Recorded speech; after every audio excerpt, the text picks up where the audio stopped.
Hello and welcome to Stylish Chats with Creatives. Today on the podcast, I'm speaking to Mark Bell. Mark's an illustrator and artist based in Manchester. We have been connected through Fran, who has recently been on the podcast, and we think that we've crossed paths in a studio, maybe somewhere across the board. So welcome to the show. Thanks very much for having me. Thanks for coming on.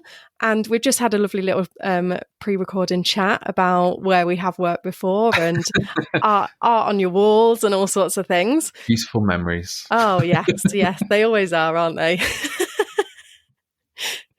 So, what is your favourite thing? I'm going to open it up with quite a big question. What's your favourite thing to illustrate, design? What's your favourite genre? That's not a big thing. That's like really easy. Dinosaurs. I love drawing dinosaurs. Yeah. Yeah, I'm a big dinosaur fan. Oh. Big dinosaur fan. Yeah, I grew up with Jurassic Park and stuff, so that's sort of my childhood.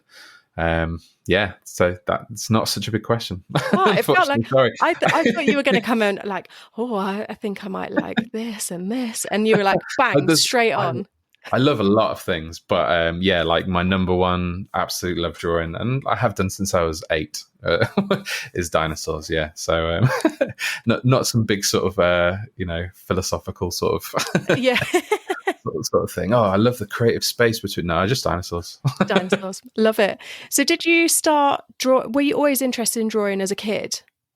Yeah, I mean. Yeah, I guess in the way that any kid kind of was. I had my favourite sort of things, which generally were like Sonic the Hedgehog, Jurassic Park, anything that I sort of got into. Toy Story, when as you go up through the ages, and you sort of grow up, and then I guess at school, I don't think I drew any more than anyone else would really, but I guess at school I wasn't so good at art either. I think I had kind of one of the teachers that sort of. GCSE level, if you didn't do still life, you weren't very good at art, and that's sort of I think I got a C or a D. I wasn't amazing or anything. And then, but when I went to A level, I had some friends that were really into comics, and I also had a new teacher who was like, "Oh yeah, anything could be art," Yeah. Which sort of changed everything for me. I was like, "What? So I can just draw comics and stuff?" And she's like, "Yeah, that's great." Yeah, and that sort of changed it for me massively, and that's when I started doing it. Yeah, just kind of copying Spawn and Spider-Man and stuff like that at first. But yeah, that's kind of where it all came from. Oh, nice. I think when you have an art teacher who is like, everything is art, it makes the world of difference. Because like you, I had an old school art teacher at secondary school. Absolutely loved him. He was like, take no shit, and very like, art is art, but I like what I like kind of thing. Yeah. Classic with his like blue shirt jacket thing on and like his long grey hair. And like you, I got like a D or something in art. And then when I went to college, I found like printmaking and composition and all these other things that open up, because I guess in school they can only teach you so much, can't they? They can't really give you the full experience of stuff. No, exactly. I think they also have a curriculum and stuff that they can follow, but it's just quite nice. I think if a lot more kind of teachers were like that, or a lot more schools were like that, where it was sort of like, oh no, you can sort of do all of this stuff, that it would be huge and like a big advantage for kids and kind of grow. Because I could have quite easily not done art. I think I only did art at A level because I was like, I didn't really know what else to do. And I could quite easily drop that and gone down a different path in life. And it was just purely the fact that we had a good teacher that sort of opened me up to all that stuff. I think if every school had that sort of attitude, you'd get a lot more creative, and a lot more kids would sort of find they could do all this cool stuff that's not really talked about at school at all. Yeah, I agree. And I think it's hard. I guess that, like you say, they've got a curriculum, but also you don't really want to stifle kids when they're like messy drawing and like playing like that and imaginative.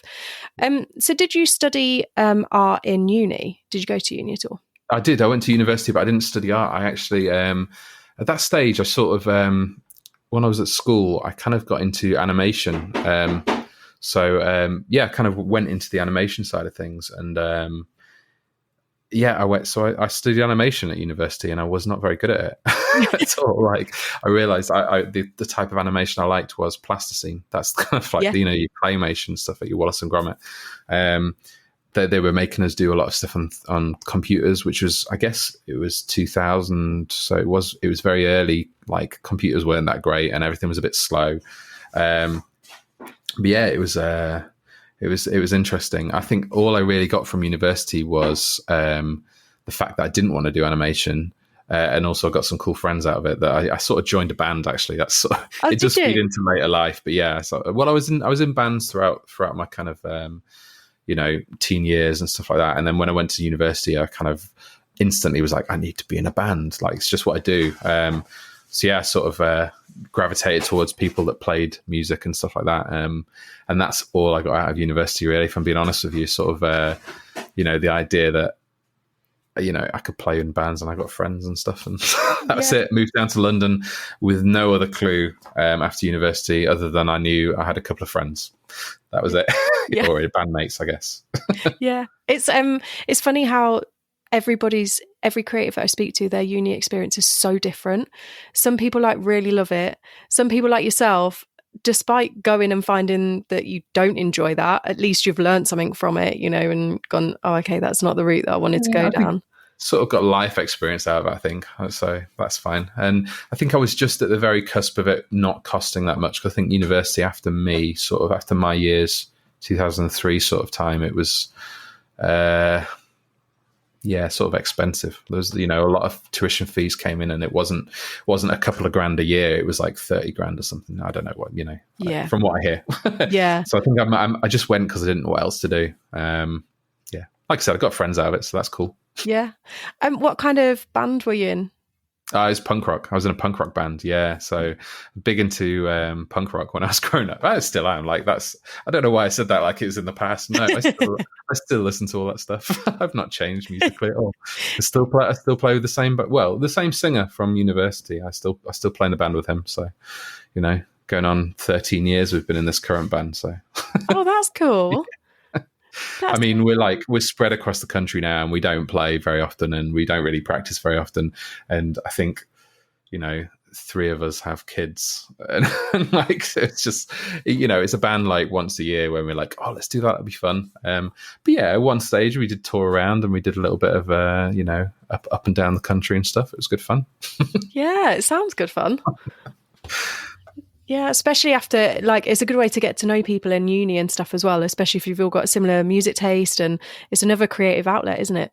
100%. Yeah. I think, I like sort of like, it does feed into my sort of art and stuff like that, but I like to have my fingers in a lot of creative pies. Like, I do a lot of music mixing. I do a lot of, the band stuff. I do a lot of art, and like, I just like to have things to do, and I need to be busy all the time with something creative, and it's just, I guess that's where the animation came in, because I guess for a brief period in time I was sort of really interested in it.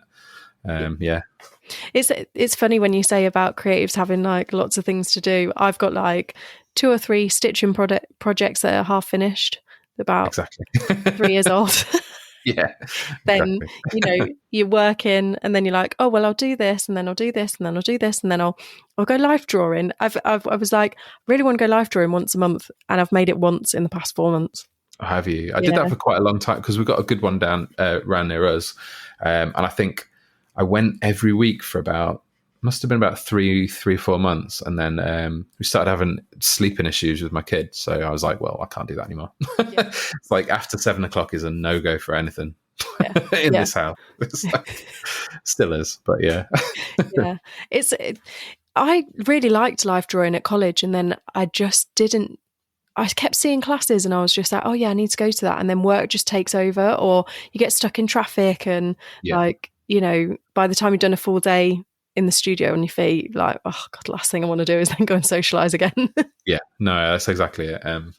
I think I get a lot out of it. I guess for me, I get a lot of sort of lighting and sort of shapes. That's kind of what I like to sort of focus on from life drawing. But yeah, I really think I got a lot out of it. And every time I sort of used to go, I used to come out and think, oh, you know what, I'm going to use that particular sort of technique, or And also I think it's good.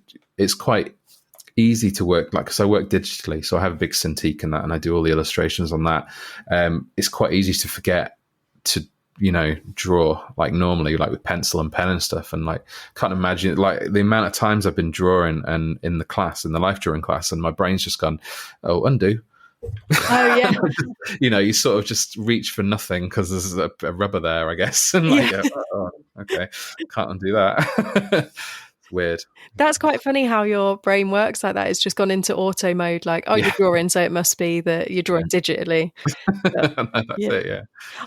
When I went, it was like I think it was a 2-hour class, and I really loved it. I'm desperately trying to go back. And I said to my other half, I was quiet for an hour and a half. And he was like, no, you weren't. You can't be quiet for an hour and a half. And I was like, I was. I sat there quietly drawing. And he's like, is this the only way I can get you to be quiet, is to hand you a pen and paper and just get you to draw? Yeah, just strip off. There you go. Yeah. So, paper, your French boys. yeah, exactly. It's so fun to hear that other people do similar kind of creative hobbies as well. Have you got any other creative hobbies that you do? I'm trying to think. No, do you know what? Everything's sort of focusing on art and music, really. I'm probably not thinking of one or two that I do have, and but yeah, I obviously play a lot of instruments. It's all music based. I play piano, drums, guitar. Can't read music, but I sort of just know where it all is, if you know what I mean. If that makes sense. If you're a musician, you sort of sometimes you know how to do stuff. But I'm not saying it sounds good either. Don't get me wrong. I'm not saying I'm good at any of these. I sort of play them all very mediocre sort of level at all of them. Hence, I'm in a punk band and not in some sort of jazz fusion thing. But I guess the recording side of it's quite good. I quite enjoy that. I quite like fiddling with stuff. But again, it all sort of feeds into music and art, really, doesn't it? So yeah. How did you learn like your piano and drums? Did you start when you were quite young? No. I started. I picked up guitar. I picked up bass first. That was when I was at school, and when you sort of get into your sort of friend groups, and this particular friend played guitar, and he played in a band, as you do at 15-year-old with other schoolmates and that. And he's like, we really need a bassist. And I was like, oh, okay. He's like, you can learn bass, I'll teach you. So I begged my parents one birthday or Christmas, I don't remember which, to buy me a bass. And they were very much like, this is a waste of time. So I got the bass and played in his band for a couple of years while we were at school. And it was very terrible, obviously. But sort of that just sets you up, really. You don't think it's terrible at the time. You think it's the best thing ever. And my parents have eaten their words, really, since then. And then every other, I picked up guitar about a year after bass because I was like, bass is quite boring. Yeah. Or if you're in a punk band, it is very boring. Or it was, when you're back that age. That's not a knock on bassists. Bassists can be incredible. But yeah, then I picked up guitar, bass on that, and then just gradually, as you play with other band members and they sort of leave the room to have a drink or a smoke or something, you pick up the sticks and go play the drums. So I did that for a little while, and then sort of picked up piano. You just sort of, as soon as I got to piano, I realized that all the keys are sort of the same. So you play guitar chords, you find where those notes are on the piano. It's all the same stuff. So sort of worked out from there, really. Do you play yourself? Are you? When I was younger, I played piano, and I don't know why my mum and dad let us play violin, but they did. And Amazing. My sister, who's younger than me, wanted to do it because I was doing it. Yeah. And I hate to say this, but I was better than her at violin.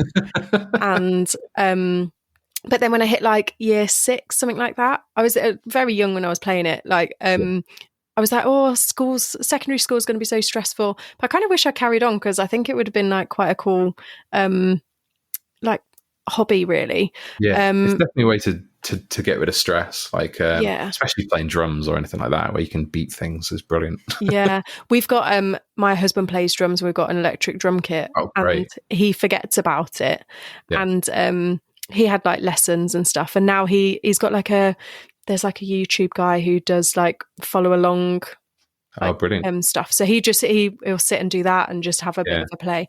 The electric kits are amazing because you can sort of just plug your MP3 player into it and play along, and then even if you're not playing great, the drummer and your headphones is playing great, so you think you play great. Yeah, exactly. And also, I can't hear it, so yeah. you know. Can you not? Seriously, can you not hear the thudding of like? It sounds like you're hitting yellow pages with an electric. Yeah, it sounds a bit like that, but he's right. He will play up in this top room, so then if I'm down, you can't. Out of the way. Yeah. So it is a stress reliever, and I think like you forget. I love singing as well, but you forget how nice it is to like just sing in the car or like have a little play on the drums or what have you. But the toddlers, our mates' kids and our nephews, whenever they come around, they're like, oh, the drums, they like see them and they like go straight for them. Yeah. And we're like, come on then, you can sit on there. And they just like put the headphones on and everything and just whack it. For hours, yeah. Yeah. Brilliant. So that's it. Drum kits are going to be birthday presents for the next foreseeable future. And they'll hate you. Your toddler's parents will hate you. I mean, it's perfect revenge for little sisters, isn't it? Exactly. That's what it is. That's for you saying you're better at violin than her. That's what it is. Yeah, exactly.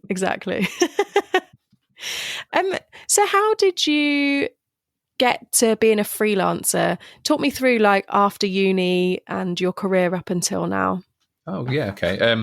I mean, in terms of after uni, my career was very much, I worked at HMV for a bunch of years, worked in Harrods, HMV. There was a HMV in Harrods, and then moved to Oxford Street. I was security there for quite a long time. And then I was a supervisor of security, and then I got fired from that job, hilariously, because I locked a manager in on a Sunday night.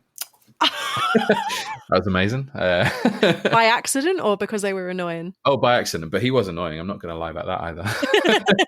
But yeah, no, complete accident. And it was one of those sort of scenarios where I think they were trying to downsize and they used it as an opportunity, blah, blah, blah, blah, blah.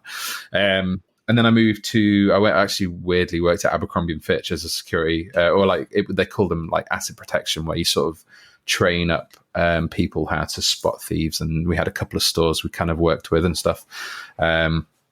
And that was during the bad years when Abercrombie was horrendously sexist and horrendously, they had all the kind of, I guess they were just sales reps. Sales staff were called models, and they were hired as models, but they were just really, it was a horrible place. I can't remember the guy's name. Mike Jeffries, that was it. Yeah, during those years, so that was fun. And then I sort of. We were a big security team. There was about 8 of us, and we'd sort of go up and do our rounds and do bits and bobs and chat to the staff and like train them and stuff. And I think eventually they dwindled us down to like 2, just me and my friend Pete. And we were both just sort of, he'd work the mornings, mm-hmm. and then there'd be a bit of crossover, and I'd work the evenings. And I think it was at that stage, so I was playing in bands, as I said, and we sort of, we ran a record label as well at that time. So we sort of had a lot of punk bands and friends, and we'd play a lot of shows. We put on shows and stuff like that in London. And gradually I sort of started doing posters, and then I started doing, favours for friends' bands and stuff, and my own band as well.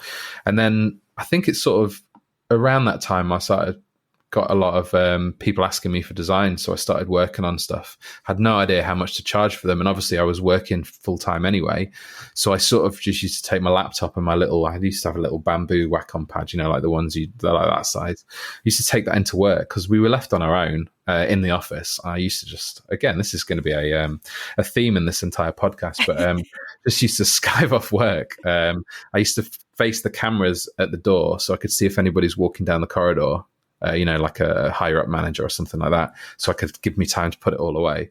And I used to sit for 3 hours and just draw the stuff for people. And I'd do a full t-shirt design. I'd be like, this is £50, okay? And I'd be like, whoa. And then I think there was a couple of, I think I was living at a time where I wasn't spending a lot of money.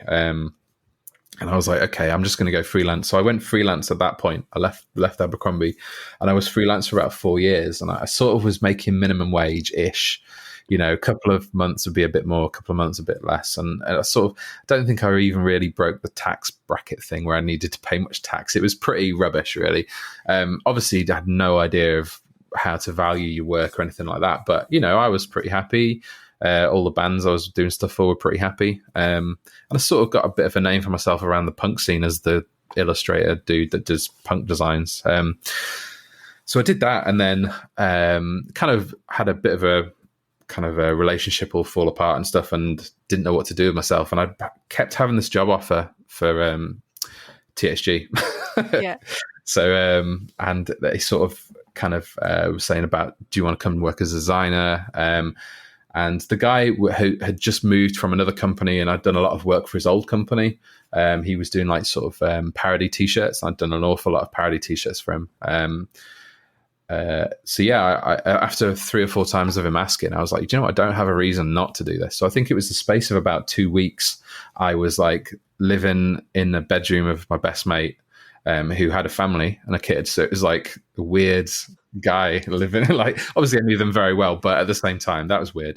And also I'm like 6'3" and the room is 6'2", so it was like it was a weird, really strange sort of like mattress bed didn't quite fit in, so I was like, you can imagine, so I was there for about 3 months, but after that I was like, I don't have a reason not to do this. So I just was like, yeah, all right, let's do it. So in the space of about 2 weeks I moved up, and I was full-time designer. Moved up to Northwich, designed for these guys.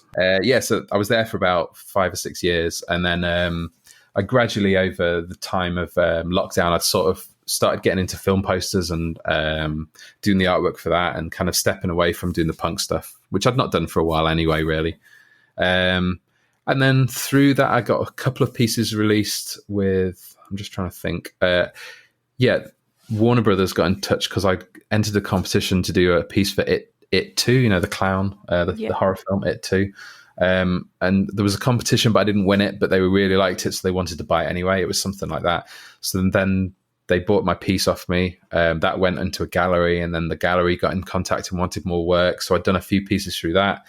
And then it sort of started to grow from that, really. I started to have a few kind of galleries get in touch with me, and I pitched a lot to galleries as well. And then over the space of about 4 or 5 years, I'll get 4 years maybe, I started to kind of have this big body of work of galleries that had released stuff and official work and posters and this, that, and the other. And it sort of all came from there, really. So it's quite an interesting. Yeah, that's really cool. That, like, had you not have entered that Warner Bros competition? Yeah, I think it was. I'm trying to think who it was. It was. I think it was a Talent House one. It was sort of like I want to say like 5 years ago, Talent House had all these artists kind of, draw a thing for this, and the top 3 will be picked and to be official pieces, and that kind of. It was like that, and I think I don't think a lot of that happens anymore because it's it's a little bit exploitative as well, because a lot of artists do stuff for free and then they don't get picked or whatever, and that was the case. We didn't know any better, really. So it was a Talent House thing, and I think the Warner Brothers people that were looking through it picked the 3 that they wanted, but then we're like, oh, we're doing this gallery show, so let's pick a couple more. It was sort of that kind of vibe. It wasn't some sort of Warner Brothers competition, unfortunately. It was just like through a different company, but it was interesting. And that's so cool that you've had like your work in galleries and stuff. That's really cool. Yeah, I mean, it's super. Like, that was the first sort of, there was lots of photos going online of the whole exhibition, and it was really like, oh, this is kind of cool. And like, it was in LA, so I didn't even get to go or anything, but it was cool to see the photos. And I think one of the main things I took from that is that there was a bunch of artists that had done pieces for that exhibition as well, that were like the artists that I loved, and the artists that I'd kind of, back in London, I'd started collecting screen prints a little bit. There was a guy called Dan Mumford who he kind of does an awful lot of, he did an awful lot of like metal album covers and that kind of stuff. But he kind of got into doing like The Walking Dead, and he did some print series for like, they were like screen prints. And it was my first screen print I'd bought, and I still have it actually, that one. But I was like, wow, you can kind of do this. And it kind of opened my eyes a little bit to what you could actually do and what you could create and stuff. And then to that point where I was sort of sharing a show with it, or I was one of the artists at the show exhibition, was a big point for me. I was kind of really proud of it, and it's kind of interesting. It's really cool. It's really cool. I find this so interesting how people have got to where they are now, and what point you can almost pinpoint the pivotal moment where it just something clicks and they're like, yep, and then that's what I just ran with. So do you do a lot of t-shirt designs and stuff now, and like posters, or what's your kind of genre now, or do you do a bit of everything? I do. Do you know what? Because I still have a lot of friends that are in the punk scene. I do rent, like I'm doing a full kind of album cover t-shirts and single releases for a ska band that are like quite good friends with, called Call Me Malcolm. They're called. They're like lovely people and good friends of mine. But I sort of only dip into that world really if it's friends. I sort of don't, like, without kind of without telling people what I charge and all that kind of stuff. I kind of value my work quite a lot now, and I kind of only dip into it because if you say to a struggling punk band, I can do this entire package for you, but it's going to be there. The £3 million large amount of money that I would, which even that is still mates rates, because I would charge a company a lot more. They kind of look at you like you've shot them or something. It's it's fair, I was in that stage myself, and like these guys sort of pay that much for recording an album or something. It's kind of I dip in when it's just to kind of keep my toes in that with like friends and stuff. So I will do odd posters here and there. I'll do sort of album covers for mates and stuff like that. But generally, a lot of my stuff is sort of poster related, I guess. There's a lot of stuff I do that I don't really share online that much. More kind of layout stuff and all that kind of stuff, just to kind of tick over the bills here and there and stuff. But yeah, cool. That sounds similar to me. I do like a lot of ecom stuff and like a lot of what others would probably consider quite boring, and then you do the odd bit that's really creative. It's usually, actually, I'll be fair, it's actually usually the other way around. I do an awful lot of stuff that is creative, which is good, but there's a couple of bits that I'm like, chuck that in. I'd say maybe 25% is the boring stuff, which is great. That's really good. I'm at a quite lucky place in life at the moment where I can sort of pick and choose as well, and I'll usually pick the good stuff. Yes, yeah. So it's quite good. So have you designed some movie posters and things like that as well for yeah. Well, there's I guess there's two trains of thought on this. Movie posters themselves are usually the ones that you get. They're usually key art, and that's usually what gets at the cinemas, on the side of buses, and all that kind of stuff. And generally, nowadays, there's not really a lot of illustration or creative stuff goes into that. But there's a huge scene of alternative movie posters, which is generally officially licensed. They're usually quite small runs, so we're talking like between 100 and 300, something like that. They're very often like screen printed, so it's super high. Like there's a lot of work goes into it. I don't know if you know much about screen printing, but it's very kind of like colors, like these particular ones behind me, which you won't hear on the podcast, but I've got some cool screen printed posters behind me that are quite colorful. They're like 8, 9, 10 colors, layered one at a time, dried each time that before the next layer of color has gone on. And it's like a huge sort of job. And they're like collectible pieces. So a lot of them, there are a lot of galleries that kind of deal with that kind of thing. So in the UK, there's some really good ones like Vice Press, who have the licenses for like Warner Brothers and Beetlejuice and cool things like that I've done.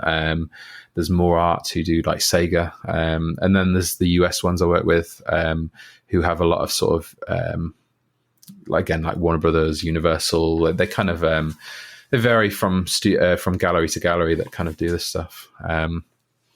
So yeah, a lot. That's kind of where I'd say I sort of do the artwork for them, and then I get my art fee, and then they'll give me some prints to sell at conventions or online or whatever as well. So it's all cool. Kind of part and parcel of it, which is quite good.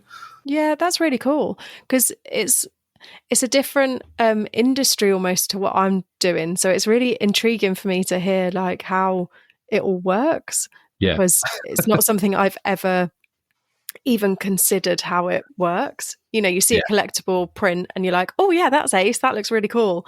And then you don't necessarily Yeah. think how much is involved in it. But it's true. I mean, it's I guess it's and this sounds like derogatory, but it's not in any way. Like it's kind of like your nerdy sort of game room guys. I have a man cave. I guess that's what they call it. Like a man cave. I have a man cave. And that, I'm including myself in that, as you can see on my walls behind me. Yeah. But it's like primarily I come from that place where I collect myself. I own a lot of the pieces that I've always wanted to own, and through the aftermarket, and there's a huge kind of collectible market online where people like sell, and like the prices you wouldn't believe some of these things go for, which is insane. Like one-offs and kind of super limited runs, and like artists that are that don't do stuff anymore. And it's kind of there's a whole world which I wasn't aware of before I stepped into it, of this sort of like alternative movie posters. It's crazy, but it's really cool as well. And there's a big fan base for it as well in the UK. So it's interesting. I guess that's where a lot of my sort of sales come from, I guess, is this fan base of collectible movie posters and stuff. Yeah, I think it's we collect not necessarily movie posters, but it's artwork and prints, and like a lot of tattoo artists print prints and things like that. So it's a similar kind of thing. It's quite niche, but so creative. And that, like, the ones I can see behind you are so bright, like, and then and they're just insane. And I did screen printing in college and stuff, and to see that Lion King one is screen printed is absolutely mind-blowing. It's so many, I'll just describe it a bit, but it's so many layers, and it's like got turquoises, purples, pinks, oranges. It's insane. Well, for anyone listening, it's Matt Taylor's Lion King piece. It was done for a company called Mondo, I believe, and I want to say back in 2015, 16, something like that. I think it's run to about 250, and then there was a variant color piece of it as well, which is sort of has a green background and the colors are all changed up. Yes, screen printed, and I couldn't tell you how many colors. Like looking quickly, probably looking around 7 or 8, I would say. Yeah.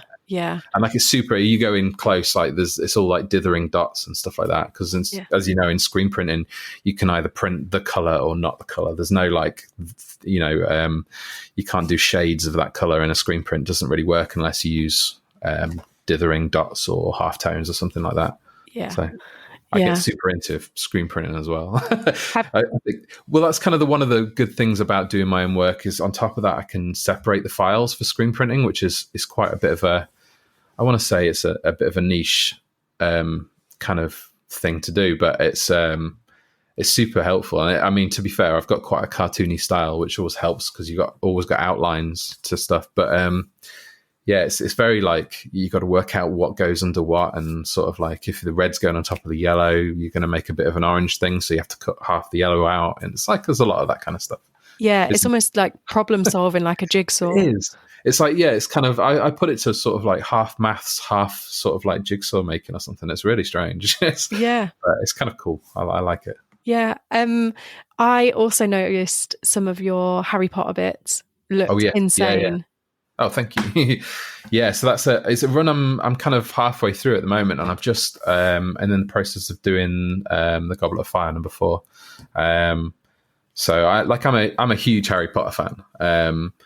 I'm not a fan of JK, I will say, but I'm a huge, growing up in that world, I'm a huge Harry Potter fan. Like my daughter's name is Ginny, for example. So, so I'm we're big Harry Potter fans, and I've done 3 pieces for it's a gallery in the States called Hero Complex. They are screen prints, super low run. I think we're doing 60 of each, so it's really small run of them, and they are 12 by 24 inches, so sort of fairly decent size. These posters behind me are 24 by 36, so if you imagine them split into 3, that's sort of what your 3 of them would look like. And that's the size of them that I'm doing. So I'm on Goblet of Fire #4 at the moment, just kind of working on the rough for that, chatting through to the art art creators, the art directors at the creative side on Hero Complex about what we can do color wise and all that kind of stuff. So it's always a bit of a sort of a couple of people involved, art direction and stuff, like, maybe pick on things that I didn't pick up on. Like, I think the ones I've done so far are all quite like far out, and the one I just pitched them is a bit closer. So they were like, let's see if we can figure out a way to make that look similar. But yeah, it's always super cool. That's cool. It sounds like quite a collaborative process, that. Yeah, definitely. I think it helps as well to get a couple of creative eyes on it other than myself, because you do sort of, as you probably know yourself, you sort of get lost in your own little world. It's sometimes you get so like drawn out in the little details that you don't see the whole thing, like, oh, the whole thing doesn't look right because it's all off center or something, that kind of thing. It's kind of weird, but it's definitely good. And there's on Facebook, I'm part of a big group of artists where we all just share our progress in work, and people are like, oh, you should do this, and it's super helpful as well. That's cool. I will also say a lot of my kind of heroes are included in that as well, which is nice. So to kind of talk to them and like see how they're working on stuff, and them give you tips, is really nice. So that's really cool. I really like the idea of like a creative like group that knows your industry, that you can go, maybe am I charging right for this? Yeah. What do you think to this? Just some feedback, because when you're a freelancer, sometimes it can be quite lonely if you've not got anybody to bounce ideas off, or you're like, oh God, I've got a quote for this, and I'm like, just need some advice, or have I gone too far with this artwork? Have I gone too far with this? So that must be so useful. Yeah, I think it's really good. I think everyone's got a lot out of it, even if it's just like colors or like composition, or even like this guy sent me an email that says this like sounds dodgy. Should I take him up on the opportunity? That kind of thing. Yeah. It's just really good.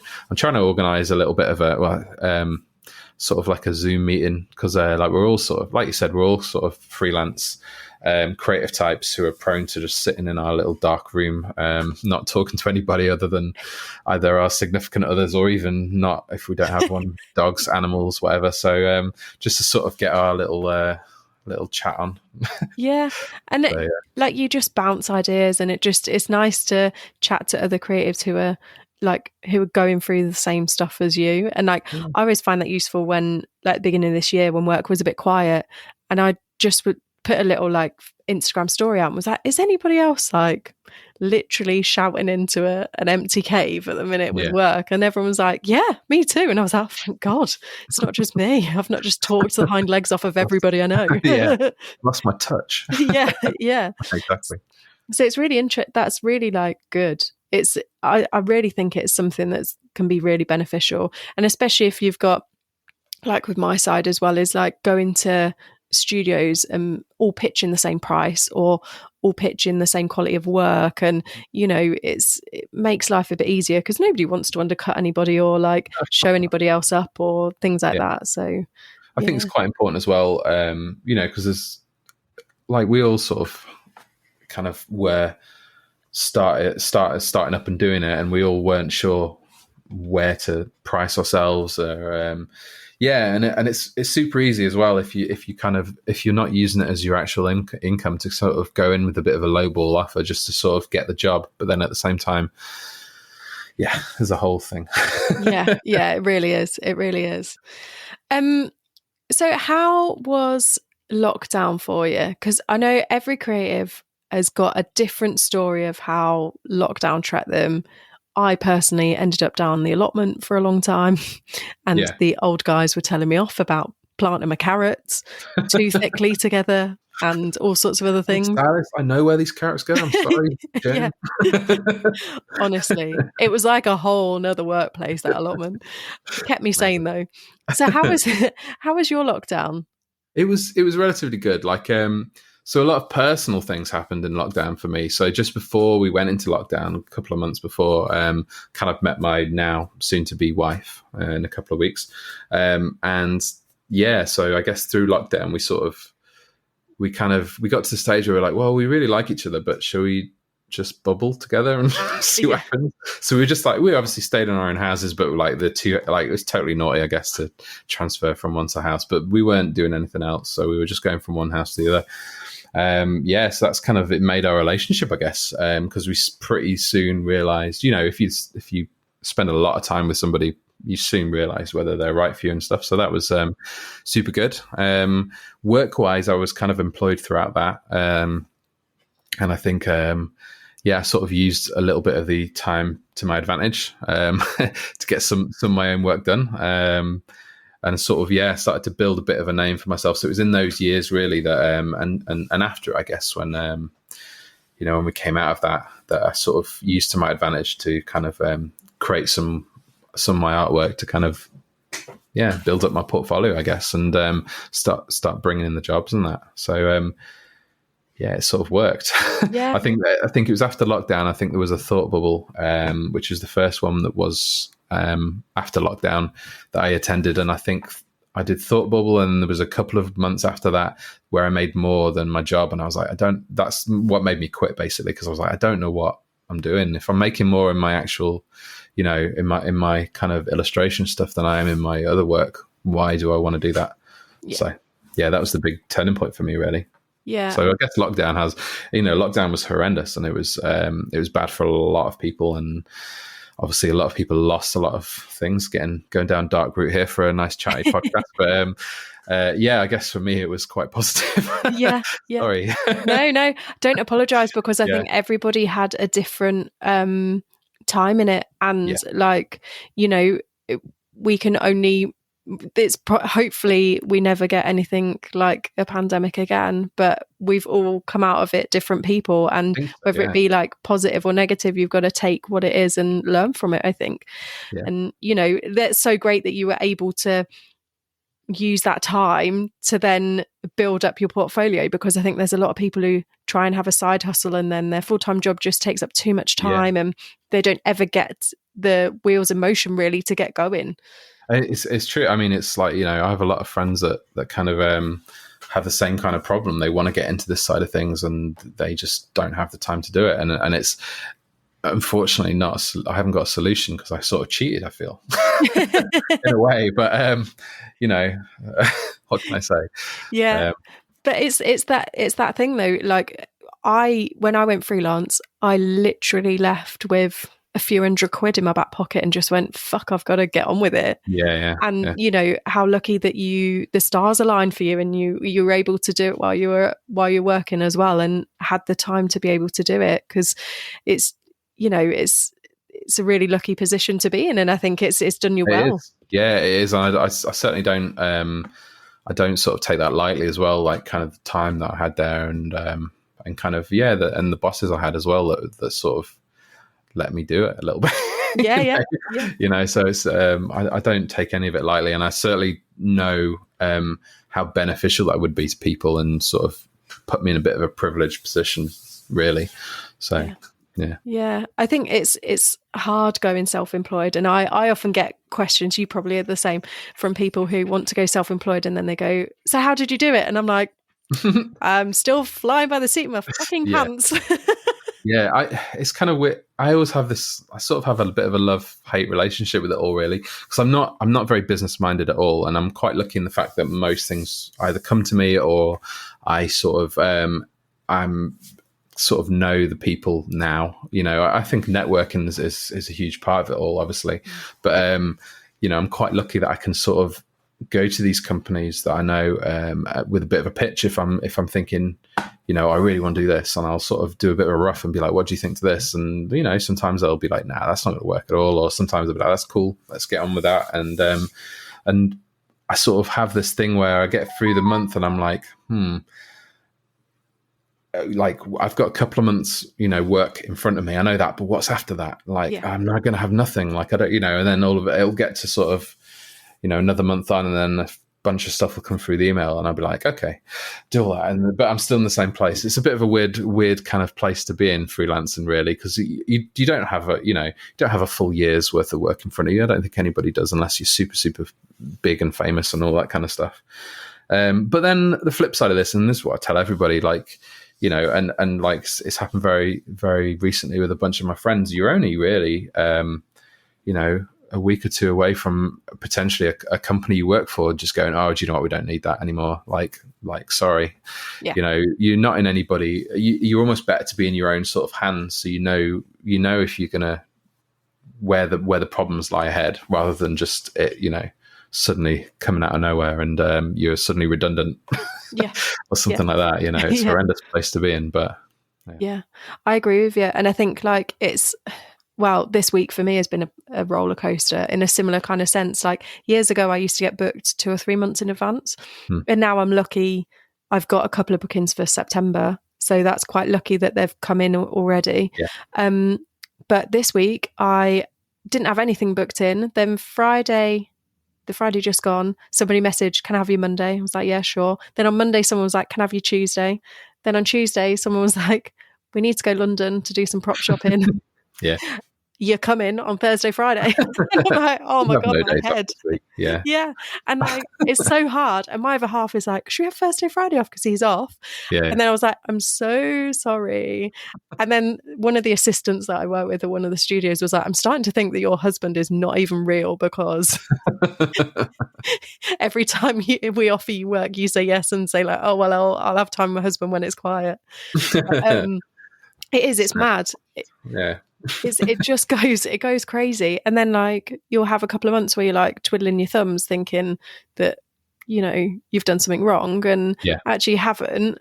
But it's, just the cycle. Ups and downs of the business, really, isn't it? You kind of got to play with it, really. I sort of, July for me was a huge, I think I had like money coming in from a couple of galleries for work. So I knew that was settled. I knew I didn't have to do much work. So I think I used pretty much the whole month for sort of doing roughs and sort of like sorting out work for the next half of the year, really. And sort of like, that's kind of what I did. I think I had a couple of jobs on top of that, but it really wasn't a lot. But you kind of, it's kind of strange.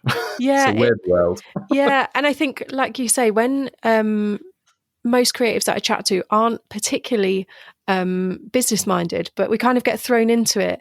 And then you go like, oh shit, who's your accountant? Because I probably need an accountant, because HMRC is a mind-boggling experience, to say the least. And that's the worst thing for me, is because I'm terrible. I'm very good at keeping records of everything and all my tax stuff and all that kind of stuff. But do you know what? I'm not good at the money side of it. So like generally, like I have savings and all that kind of stuff. I think I mentioned earlier, my wife to be, like, we're just about to get married. So yeah, I have no savings at the moment. So, it's one of those things. Everything's gone towards cakes and venues and food and everything else. But like I'm looking at what potentially will be my tax bill and going, I don't have that. Yeah. Like I'll probably just deal with that when I need to. But I'm quite lucky that my next door neighbor is a tax guy. So throughout chatting, I've been like, oh, do you want to sort me out? And he's like, yeah. So I think we're going to sort that out. That's good. So I'm not worrying too much.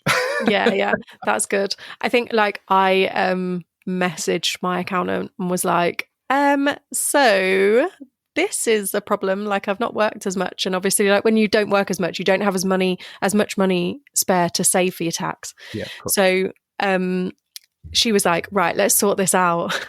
And then I've done a direct debit for HMRC for like the next couple of months, and just thought, wow, because there's ways that you can do it. Obviously, it's not the best way, but like predicaments are what they are. Do you know what I mean? Like, and I think, are they really going to come and be like, hey, Shah, you owe us, I don't know, £2,000, when they've got Starbucks earning them like multi-millions of pounds? Like, do you know what though? I think they might. Do you think they would? They let Starbucks away with all that stuff, don't they? So I think they go for the small. No, I don't know. I'm mixing that up. They'd come and be like, can we take? Be like, can we take your husband's TV? Be like, yeah, if you want. Well, I always think that, like, if I get into a conversation, how much of this am I actually going to have to go like, oh no, I did drive to this place and I got petrol for that, and I had to sign all this stuff, and then they're like, well, how do you prove that? And do you know, am I gonna is it going to get that in depth? Like, I bought a Kindle for my kid, but I sometimes use it for work stuff, to store stuff on, blah blah blah blah blah. Like, surely that's taxed. Do I have to explain? Like, yes, my kid uses it well, but like, yeah, it's really weird. It's really weird. This is why I have an accountant, because I also asked about putting the dog on as a guard dog. Yeah. And they were like, what does the dog do when somebody knocks on, and I was like, well, she barks, and then she shows them her toys. She does. And they were like, that's not really very guard doggy though, is it? Do you know what? Is someone from HMRC going to come and be like, right, let's test this on the dog? Like, no, probably not. Yeah. And Surely also, they've got like, better things to do with their time. well, I'd hope so. I'd hope so. But yeah, like, I do think it's important to use these tools that we have available to us, like accountants or like accountancy software and stuff like that, because it just makes your business a bit more streamlined and a bit easier. And yeah, there's stuff you don't have to worry about then. And like you say, like, I put my receipts through for pretty much everything, and then my accountant kicks back what I'm being too cheeky for. Yeah, that works. It works. And she's like, do you really need to put through all of your clothes? And I'm like, well, I'm wearing them to work and lifting sofas and ripping holes in stuff. So yeah. Oh yeah, I didn't think of clothes. All right, I'll jump on that. Yeah. And it's, nice. But I think when you, like, if I was to try and do it myself, there's so much that changes within the legislation and stuff of what you can claim for, what you can't. And it just confused me and stressed me out. And I think it's worth me going to work for one day to pay for my accountant for the year. Yeah. Yeah, that makes sense. Yeah. So I think it's hard to be business minded when you're creative as well. And just definitely. And I don't think most creative people are very business minded. I think you're either one or the other. And I think it's a good thing, because we need those people and they need us. So. Yeah, exactly. The way it works, world in harmony, just as it should be. Exactly. And sometimes, even though I'm 35, I look around and I'm like, where's the other adult going to tell me what I should be doing? And I'm like, do.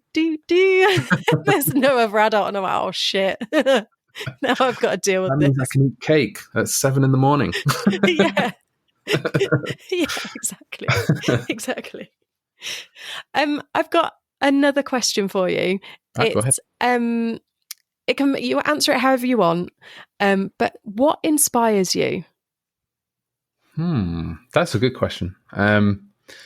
See, unlike dinosaurs, which was where it's easy to answer. No, this is a bit harder. No, I think anything really. I think music is obviously a huge one for me. I think films, obviously. A lot of my stuff is based in sort of alternative posters and stuff like that. But do you know what? Artists themselves, that's kind of, I follow, like, my Instagram and all that kind of social media is just artwork, really. I don't really follow anything else. So it's super really, like, amazing to, like, look through all those feeds and kind of see all their artwork and see what everybody's accomplished and sort of how everybody takes on certain tasks and where they go with creative ideas and composition and all that kind of stuff. I'd say other art is another artist in particular is probably the biggest sort of influence, and sort of kind of where I get it kind of created ideas from and stuff. Not copying, I don't mean that. I just mean, it kind of gets me hyped up to, like, whoa, this is so cool. Like, then you sort of like your movies and all that kind of thing. I quite recently went to see the new Spider-Man film, Across the Spider-Verse, and that was sort of incredibly beautiful. But sort of a weird flip side, I kind of came out of that and went, I don't know if I could do anything creative for that, because it sort of is so creative that you could almost pause that film at any point and be like, well, that's a print. Yeah. Or that's a beautiful, so I don't know. And sometimes I just have weird ideas where I'm, like the other day I was like, oh, I could probably do a cool print for Napoleon Dynamite, like a film from, ages ago that not many people know. And like, sort of, I kind of do a quick doodly sketch and then I forget about it for a while. And maybe if in a couple of months' time, somebody will talk to me and be like, oh, have you got anything on your brain? And I might be like, oh, we could do that. And I maybe come back to it. Or maybe it'll just stay in my sketch pad forever. Who knows? That's really cool. Do you go to many art galleries and stuff as well? Nah, not really. I should do. I've been to the Manchester one and stuff. I just kind of find the old sort of paintings and stuff quite a bit boring, and that's such a rubbish thing to say, because you know what? You go to an art gallery, there is so much amazing stuff there. I know there is, so just ignore that. Right? But I just feel like, I don't know, like, yeah, it all feels a bit weird walking around those kind of things. I much prefer conventions and like seeing artists and stuff like that at kind of, yeah. Yeah. Is that a good answer? I don't know. Yeah, no, We'll I leave it understand. at that. No, I understand because I like the older art because I've kind of like the art history to it as well, and kind of understanding why they compose things the way they Yeah, did. But if you're going in, like my other half is like, great, another old picture of a yeah. painting of a person or whatever. He's Well, like, that oh, guy's it's wearing a holding. Tudor hat. Hello. Yeah. Like, And he's like, why are they holding a skull? Great. And so I kind of get it, like if you, because they don't really explain the art history as much in the galleries, so it's kind yeah, of, people take it at face value, but yeah. there's actually so many layers to it underneath. Of course, yeah. But And like, I'd love to go if it was all about technique, and if it was all about, and it was photos of like the creation process and stuff that I'd be super into. But yeah, just kind of seeing sort of old paintings on the wall and like a plaque saying, this was 1806, done by blah blah blah blah. yeah, All right. yeah, Like, it's bad. It's a bad way to be, I guess. But yeah, I should get to more. I kind of like museums like the like the Aardman Museum and stuff like that, where you can kind of yeah, go and see all, like I said, the creative process. That's kind of what interests me massively. And I think if we saw more of that, I'd probably go. So yeah. there you go. And Museums, take note. but I feel the same way with about tattoo conventions as well. And you're buying like artwork, you're seeing the artists making the work while you're there. There's like a different buzz to it Yeah, than being in a quiet museum where people are looking thoughtfully, holding their chin, going, this was made in the 1800s. yeah. And so there is a definite buzz. So that's what I can imagine some of the conventions for you are, like quite a buzz to meet lots of different 100%. people. And it's also a huge mates fest as well. It's really nice. So we all just sort of club together. We had quite a recent one. Vice Press did their convention quite recently, and that was, I think, probably around 20 to 30 artists. It's really small.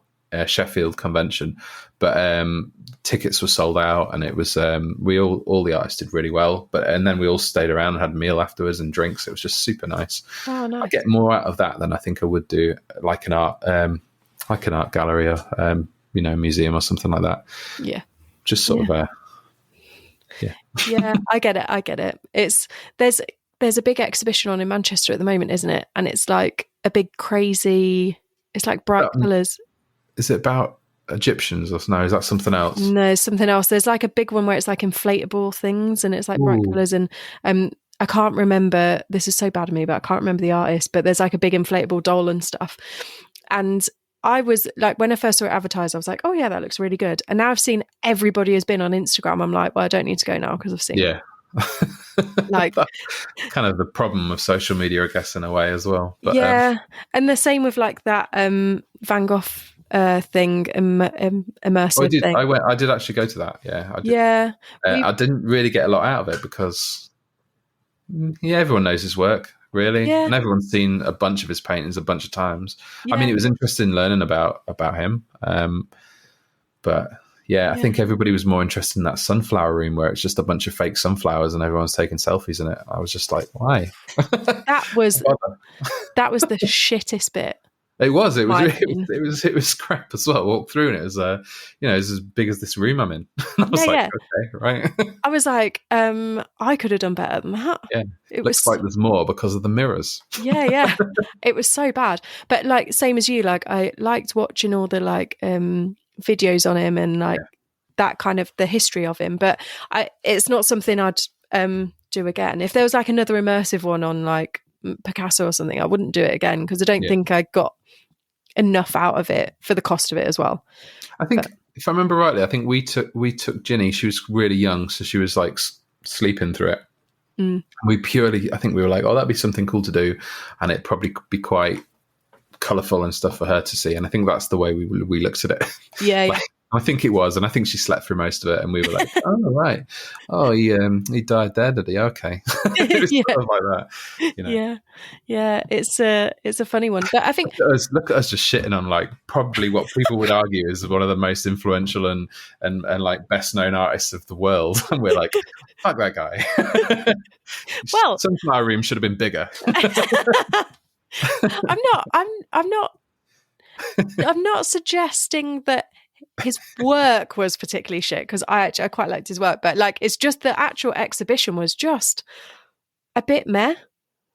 Yeah, it's just like what I don't know what you can do though. It's one of those weird situations where you're going to have something just about one particular artist. It's all going to be a bit, you Yeah. kind of need to do like a whole thing about different. I don't know, what I'm not in marketing or any of that kind of stuff. So I just draw dinosaurs. So don't ask me. But I do think we're lucky in Manchester. You get quite a lot of exhibitions. It like a lot of stuff comes to Manchester. There's some beautiful art galleries in Manchester as well. And I think Some great street art as well out there. Yeah. That's what I've noticed around Manchester in my short time here. Yeah, there's a tour guide actually. She does walk-in tours with in the Northern Quarter about some of the artwork in Wow, I didn't know that. And hers, I think she's called, I'll have to type it down because I think it's Sky something tours, and Skyliner tours maybe. And because there's a lot of small pieces in the Northern Quarter that are maybe like little mosaics or all these little bits you wouldn't even notice if you're just walking through. And she's fighting at the moment to get some of the, I'm going to get this wrong, but there's like a tiled piece that's like not a Pac-Man, but like a little monster type thing, like from the 80s, that obviously marketing people are like, let's just graffiti a wall and we'll put out whoever's face on it and mark it up on it. Yeah. And they keep painting over this like tiled piece of art, and she's got a bit of a campaign on at the moment to like get it so it's visible. Yeah, which I think is part of the history of the city, really. Yeah. But, it's these kind of things you need to keep hold of. I think so. Yeah, I think definitely the Northern Quarter specifically is very focused on that sort of thing. But I think you're right. There's definite elements of corporations sort of coming in and going, "This is what the kids like. Let's do this." Yeah. Like big picture of Kylie Jenner or something on, or whoever. I don't know. Yeah, and I think it spoils the whole point of it is that it's artwork. It's not. I'm not dissing the graffiti artists who are paid to do these things, because like if I was in their situation, I'd do it as well. Incredible art. Cool. Amy. Yeah, let's put some fake eyelashes on her too. and I think it's like it's a really great thing, but I think also like that it's going to lose its soul. Yeah, if we keep doing stuff just for marketing and not just for art and fun. I think you are right, but I think, do you know what? I think a lot of young people, and specifically people in art, recognize that it's certainly very like, I want to say older, but it's probably our age that are people saying this stuff and making these decisions. That it's a good idea, but I think a lot of people see through that. I hope a lot of people see through it. I certainly get the kind of idea that they do see through this sort of like cool marketing kind of stuff that goes on. It must be so hard to be in marketing, because I think you're always trying to be 2 steps ahead, and then people go, "Oh, you're graffiti in a wall." Like, come on. Yeah. I don't know anyone in marketing, but yeah, I'm minimal for me as well. But it must be so hard. So their chats would be not that interesting. That's a generalization. I'm sure they're nice people, but well, a lot of shitting on people today. I'm proud of our work, Charlotte. Yeah, it's therapeutic, isn't it? It's therapeutic. And on that little poop note, we'll end that there, I think, before we go too far and start pooping on people. No, I really hate. No, I'm joking. Well, thank you so much for coming on. It's been so interesting to chat to you and find out how you have got to where you are and all these processes that you use. And it's been really insightful, and I've really enjoyed it. No, thanks so much for having me. I've loved chatting. I'm quite a chatty person, as you probably figured, but me too. I think I met my match. Thank you for listening to this week's episode. I hope you enjoyed it. Please rate, follow and share, as it really helps this little podcast out. And if you have found value in the podcast and you have the means to, I do have a Buy Me a Coffee link in the show notes. This will help keep the podcast going. Join me next week for another fantastic guest. Bye!